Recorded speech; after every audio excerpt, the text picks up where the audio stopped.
నెల్లూరు జిల్లా బోగోలు మండలం కొండబిట్రగుంటలో వెలిసిన ఉన్న శ్రీ ప్రసన్న వెంకటేశ్వర స్వామి వార్షిక బ్రహ్మోత్సవాల సందర్భంగా తెప్పోత్సవ కార్యక్రమం నిర్వహించారు. ఈ తెప్పోత్సవ కార్యక్రమంలో అపశృతి చోటు చేసుకుంది. స్వామివారిని కోనేరులో ఉన్న తెప్పపై ఉంచి ఉత్సవానికి సిద్ధమవుతుండగా పరిస్థితికి మించి తెప్పపైకి రావడంతో ఒక్కసారిగా తెప్ప ఒక పక్కకు వాలిపోయింది. కాగా స్వామివారిని సురక్షితంగా కిందకు దించి స్వామివారిని కోనేరు ప్రాంగణంలో ఊరేగింపు నిర్వహించారు. తెప్పోత్సవం వీక్షించడానికి వచ్చిన భక్తులు తీవ్ర నిరాశకు లోనయ్యారు.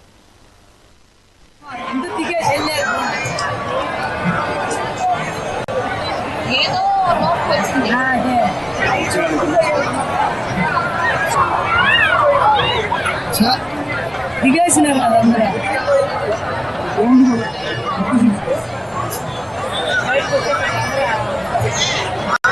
అందరూ బయటకు వచ్చేసారు కదా, అందరూ వచ్చేసినారు. దేవుణ్ణి కూడా తీసేసినారు. ఇదో లోపం మామూలుగా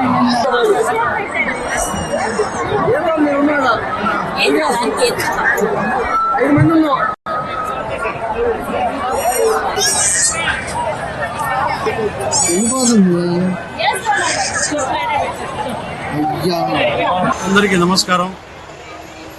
కావలి డిఎస్పీ శ్రీధర్ మాట్లాడుతున్నాను. ఈ దినం బిట్రగుంట మండలం కొండబిట్రగుంట గ్రామంలో శ్రీ ప్రసన్న వెంకటేశ్వర స్వామి ఆలయానికి సంబంధించిన తెప్పోత్సవం